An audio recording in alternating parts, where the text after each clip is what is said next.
Hi friends, welcome to my channel Neelima Harish vlogs. ఎలా ఉన్నారండి అందరూ? మేమైతే చాలా బాగున్నాం ఫ్రెండ్స్. మీరు కూడా బాగుండాలని మనస్ఫూర్తిగా కోరుకుంటున్నానండి. వీడియోస్ అయితే కొంచెం లేట్ అయ్యాయి కదండి, ఎందుకంటే మేము తిరుపతికి వెళ్ళామండి. ఇంక అందుకని 4 days నుంచి వీడియోస్ అయితే పెట్టట్లేదు. వీడియోస్ అయితే తీస్తున్నాయి, ఎడిటింగ్ చేయాలి. ఇంకా మేమైతే తిరుపతి నుంచి వచ్చిన తర్వాత ప్రసాదం తీసుకొని మా అత్తమ్మ వాళ్ళ ఇంటికి అయితే వెళ్ళామండి. ఇంకా పిల్లలు వెళ్ళారు కదా, ఇంకా అందుకని నాన్ వెజ్ ఏదో ఒకటి తెచ్చుకొని తినేసి వద్దాంలే అని చెప్పి అయితే ఇంకా అక్కడే ఆగిపోయాము. ఇంకా అందుకని బోటీ అయితే తెచ్చుకున్నాము. బోటీ క్లీనింగ్ అయితే చేస్తున్నాం కదా అని చెప్పి ఇంక వీడియో అయితే తీసి మీకు కూడా చూపిస్తున్నాను. బోటీ అయితే ఒక సంచిలాగా వచ్చిందండి. ఇంక దాన్ని అయితే తీస్తే ఇలా చిన్న పేగులు, పొట్ట, ఒక పెద్ద పేగు అయితే ఉండింది. ఇంకా చిన్న పేగులు మొత్తం నేనైతే కూర్చొని ఫస్ట్ చాక్తో అయితే ట్రై చేస్తామండి, రాలేదు. ఇంకా చీపురు పుల్లు ఉంటుంది కదా, చీపురు పుల్లతో అయితే తీస్తే బాగా క్లీన్గా అయితే వచ్చేసింది. ఇంక ఇదైతే పొట్టండి. కొంచెం వేడి నీళ్ళు అయితే వేసి దాంట్లో అయితే పెడుతున్నాము. ఇంకేం వేయలేదండి, జస్ట్ వేడి నీళ్ళు ఒక్కటే వేసాము. చూడండి ఎంత బాగా వచ్చేస్తుందో.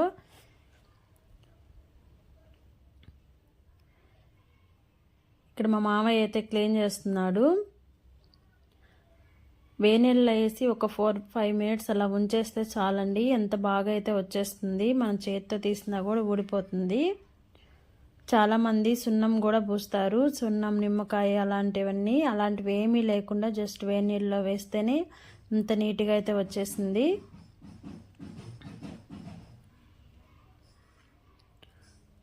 బోటీకి ఏంటంటే నీళ్ళు ఎక్కువ ఉండాలండి. నీళ్ళు ఎంత ఎక్కువగా ఉంటే మనకి బోటీ అంత బాగా క్లీన్ అవుతుంది. ఇంకా బయట హోటల్స్లో ఇంత బాగా క్లీన్ చేయరు కదండి.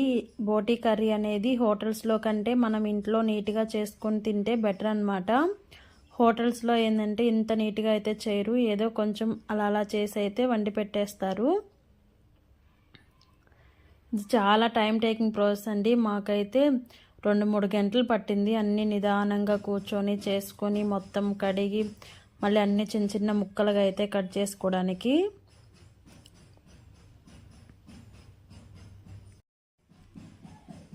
బోటీ కర్రీ అనేది చాలా టేస్టీగా ఉంటుందండి. మనం దేంట్లో అయినా వేసుకోవచ్చు, గోంగూరలో అయినా వేసుకోవచ్చు, లేదంటే మామూలుగా అయినా చేసుకోవచ్చు. చాలా టేస్టీగా ఉంటుంది బోటీ కర్రీ. ఇంకా మొత్తం క్లీన్ చేసేస్తామండి. చూడండి ఎంత బాగా వచ్చిందో, ఎంత వైట్గా, అసలు ఏమీ లేకుండా మొత్తం క్లీన్ చేసేసి మనకి ఇంకా నచ్చిన షేప్లో చిన్న చిన్న ముక్కలుగా అయితే కట్ చేసుకోవడమేను.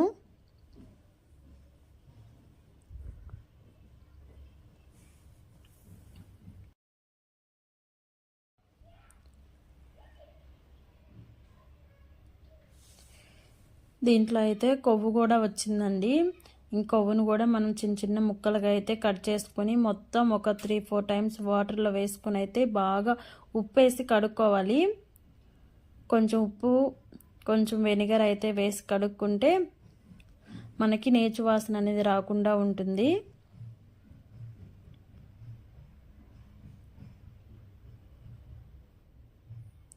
ఇలాంటివి ఏంటంటే మన చేతులతో మనం క్లీన్ చేసుకొని తింటే బాగుంటుంది. ఇంకా బయట వాళ్ళు క్లీన్ చేసి ఇస్తే వాళ్ళు ఎలా చేశారు ఏందో అని చెప్పి గిలిగిలిగా ఉంటుందన్నమాట. ఇక నేనైతే పేగులు అయితే కట్ చేస్తున్నాను.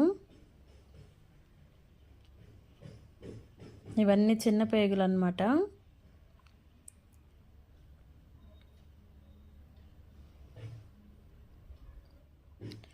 మనం కొంచెం ఓపిక తెచ్చుకొని ఒక 2 or 3 hours టైం స్పెండ్ చేసి చేసుకొని తింటే చాలా టేస్టీగా ఉంటుందండి బోటీ కర్రీ. ఎవరన్నా ట్రై చేయకపోతే ఖచ్చితంగా తిని చూడండి.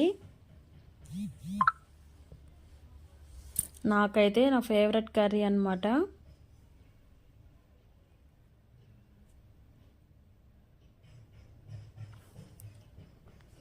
మన వీడియోస్ ఎవరన్నా కొత్త వాళ్ళు చూస్తున్నట్టయితే ప్లీజ్ సబ్స్క్రైబ్ చేసుకోండి ఫ్రెండ్స్.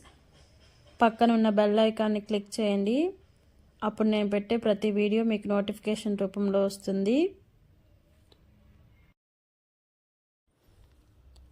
ఇక్కడ నేనైతే కొవ్వు అండి, ఇదంతా కొవ్వునైతే కట్ చేస్తున్నాను అనమాట.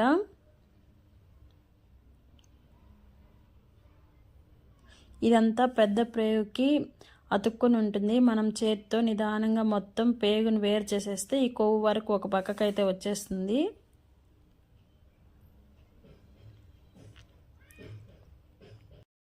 వీడియో నచ్చితే చిన్న లైక్ అయితే ఇచ్చి నా ఛానల్ అయితే సపోర్ట్ చేయండి ఫ్రెండ్స్. ఇంకొక మంచి వీడియోతో మళ్ళీ కలుద్దాం.